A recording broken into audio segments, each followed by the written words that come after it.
Welcome to another episode of The Epic Family Road Trip.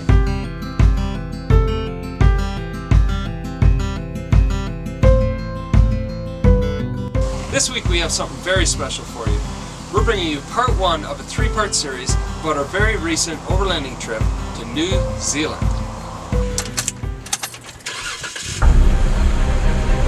In November 2016, we headed to New Zealand to embark on a 6-month road trip around both the North and South Island. We shipped our 2012 Jeep Wrangler Arctic retrofitted for overlanding across the globe from Toronto to Auckland. We had no set plans, no agenda, and little knowledge of the country that we were about to spend half the year living in and would eventually cover over 10,000 kilometers of in our little ice blue Jeep that the 5 of us called home. We wanted adventure, and New Zealand gave it to us. Come along with us while we live out of our backpacks in our Jeep as we explore a new country full of unexpected adventures and breathtaking scenery around every corner.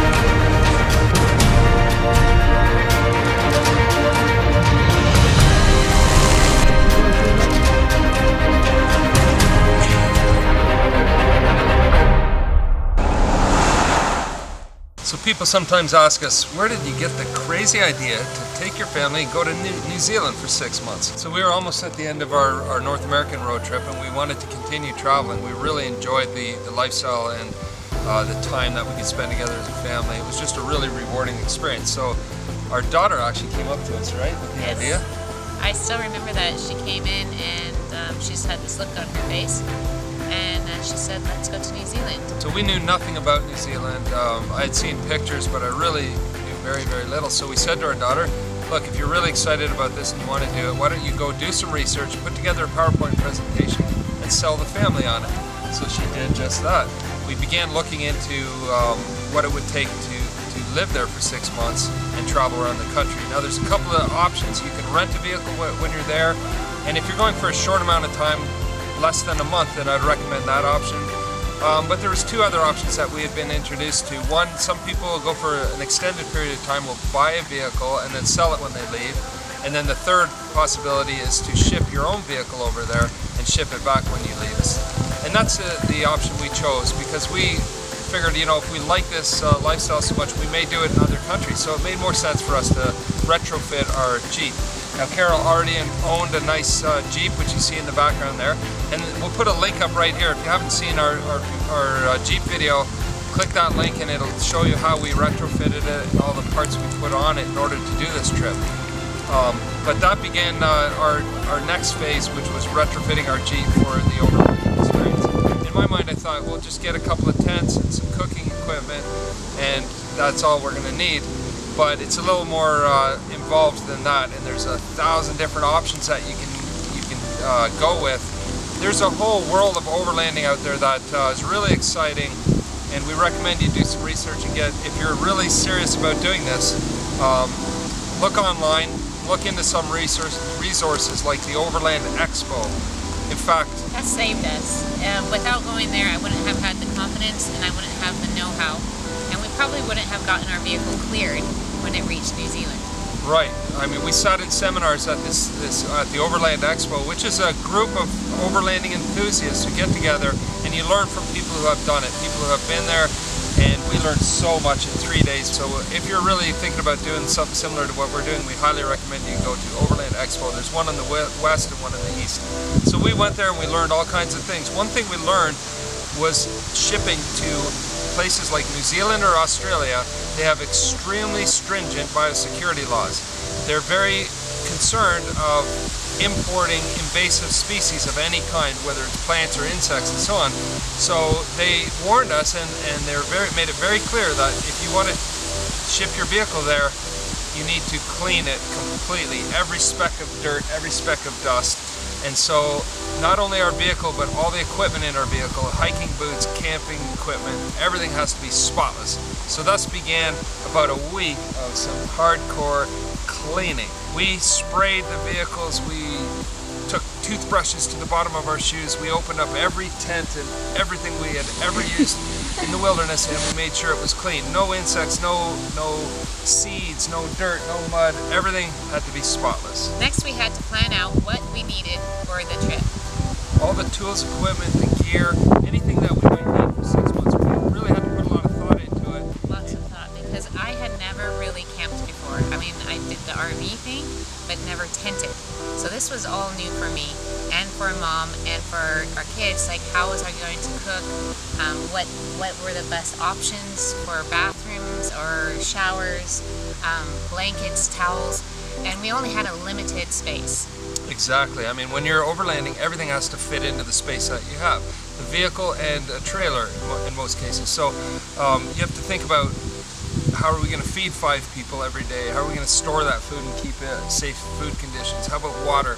How about sleeping in all kinds of different conditions? So a lot of thought went into that.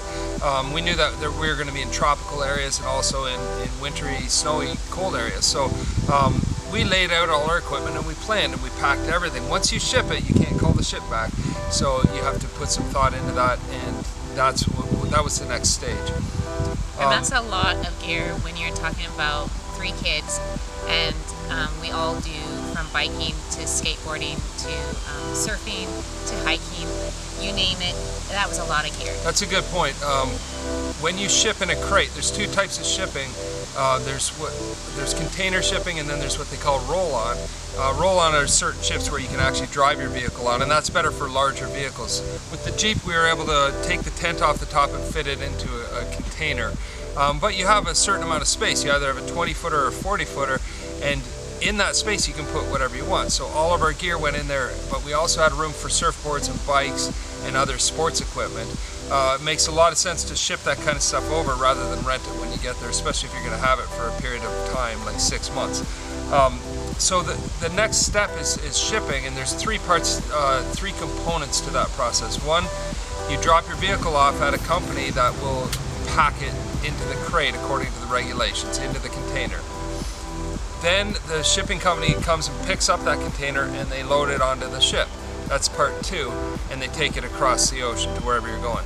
And then part 3, there's another company at the destination that takes delivery of that container and then unpacks everything and puts your vehicle back together. And they present it to inspection. So that's what we did. We packed everything up, got it in the vehicle the way we wanted it, and then we dropped it off at the shipping company. And surprisingly, it wasn't that much money. I mean, for the 6 months, if you were to rent a vehicle, equivalent to about 1 month rental of a similar type vehicle. So if you're going for 6 months, it really makes sense to do it this way. While we were at the Overland Expo in Asheville, North Carolina, Hurricane Matthew actually moved up the coast of the United States. It stayed offshore, but there was a lot of wind. And little did we know that that hurricane had done a lot of damage to some of the waypoints in the ports along the route that our Jeep would take. And so it ended up knocking out some cranes, so it greatly delayed the arrival of our Jeep. Now, one thing we learned, and if you're doing this, remember with shipping, all dates are approximate. So you need to be ready, willing, and able to make adjustments on the fly and to change your plans. You got to be very, very flexible in this kind of thing. So once the Jeep was on its way to New Zealand, we had to be packing and cleaning our gear and anticipating the next 20 plus hours of traveling we had ahead of us and what the next 6 months would have in store.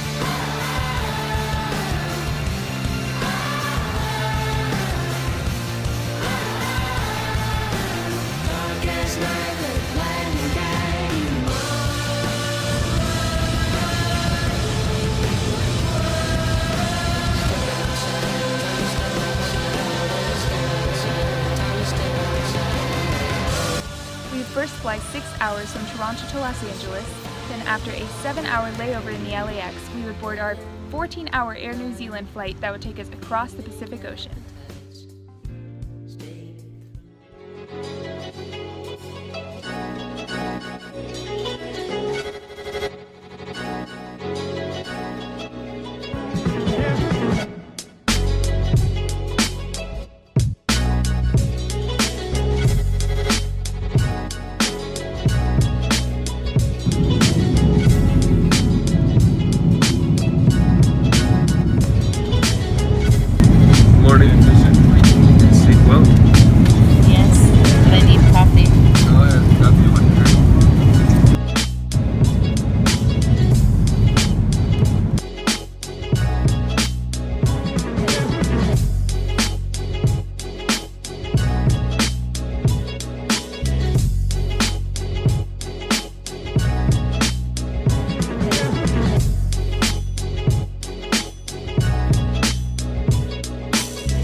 So we arrived in Auckland and we got situated in a hotel just so we could get our bearings, and we rented a car, a little SUV.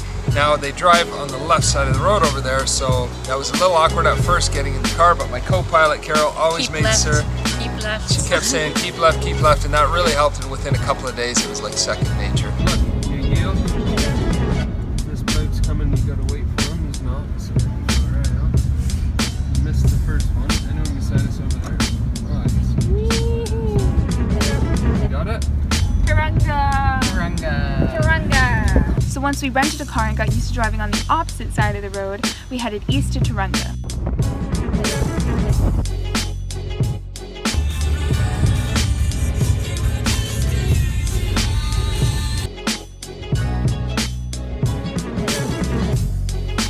Okay, so on Turunga, you need to slight left on the south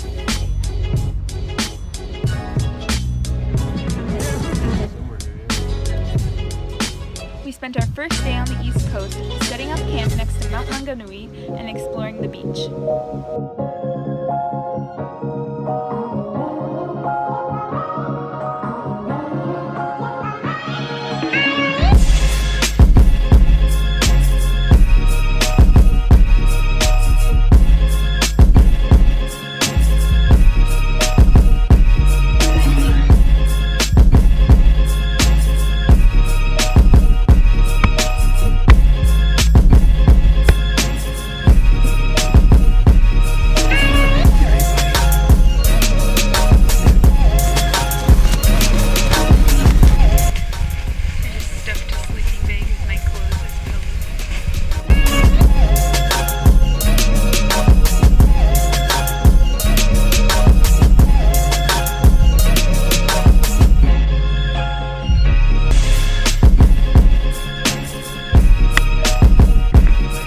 The next day, we woke up early and did a beautiful hike up Mount Maunganui.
The next day, we would continue our journey up the east coast of the Coromandel Peninsula. The peninsula extends 85 kilometers north of the western end of the Bay of Plenty and is predominantly covered in temperate rainforest.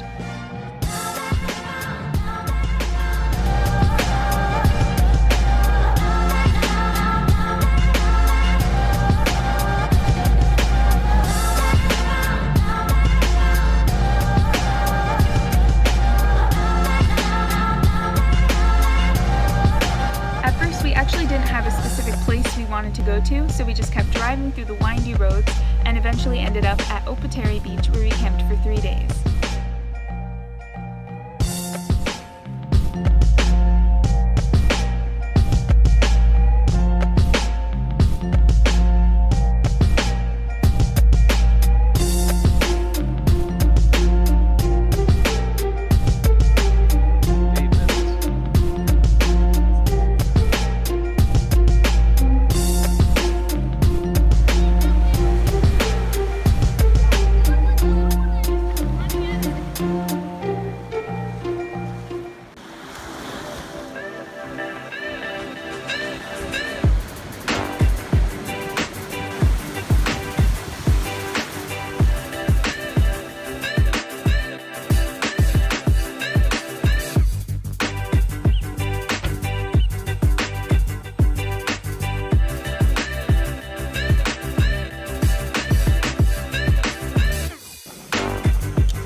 continued our drive north, not exactly knowing where we were driving to, but by now I had done a little more research and really wanted to see the world-famous Cathedral Cove featured in the film Chronicles of Narnia: Prince Caspian.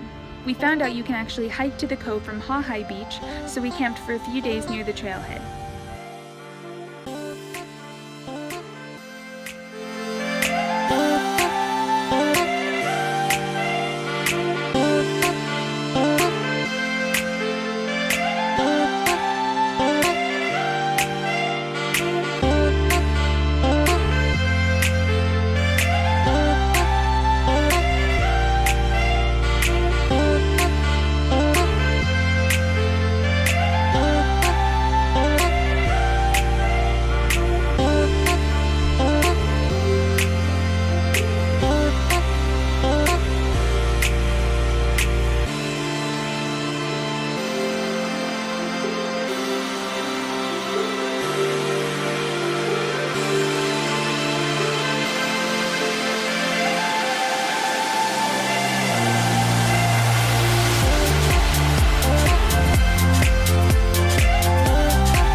I follow.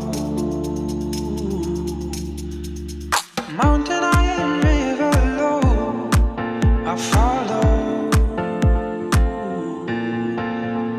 Take me to the bottom, drop me in low, wherever you go. Mountain high and river low, I follow.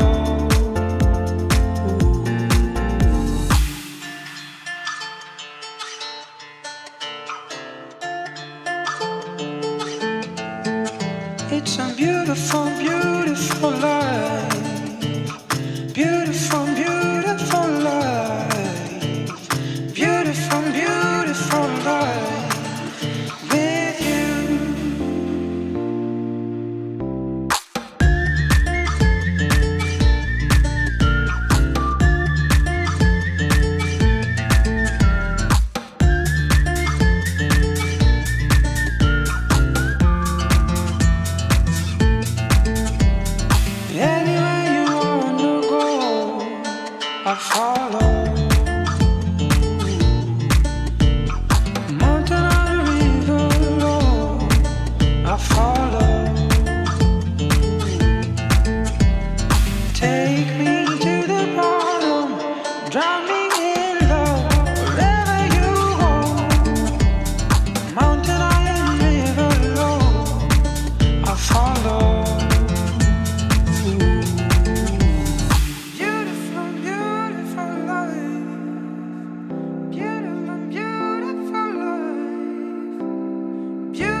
west coast of the Coromandel Peninsula, we headed to Matamata to experience the Hobbiton movie set. When we first arrived in Matamata, it was raining hard, so we ordered our tickets and booked a night at the Opal Hot Springs.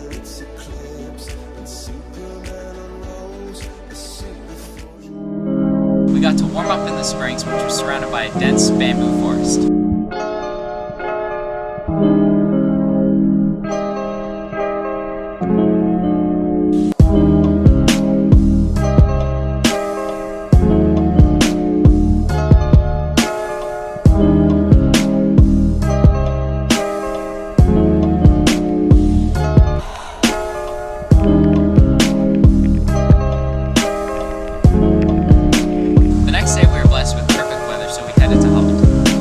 Walking through the set, see firsthand the detail put into making our favorite movie.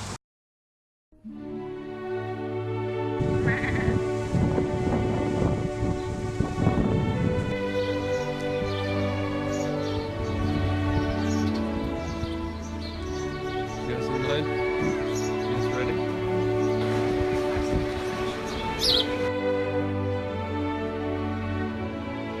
Grabbed your ticket, you can hop on bus.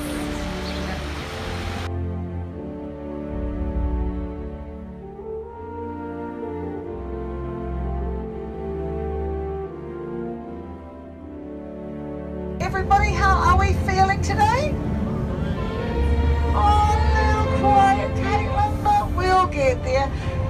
Welcome to the Alexander Family Farm. My name's Kirsten. I will be your bus driver today.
east of Hawke's Bay Ridge, and we camped at Clifton Beach for a couple days.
exhilarating hike along steep hillsides overlooking the beautiful wine country of the Hawke's Bay region.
After doing some amazing hikes, we began our drive back up north, first stopping in Napier, then heading to Gisborne where we camped for a few days.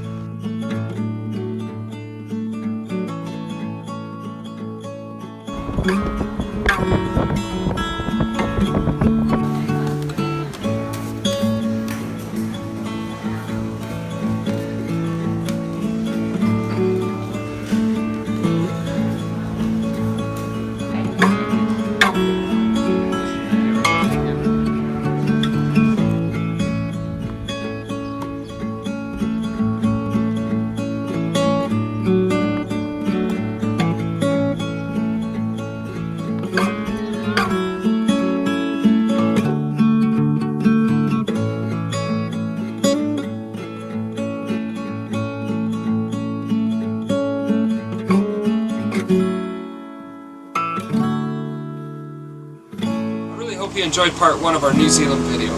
Make sure you stay tuned for next week's video where our Jeep finally arrives in Auckland and we begin our trek of the South Island. In the meantime, we'll see you down the road.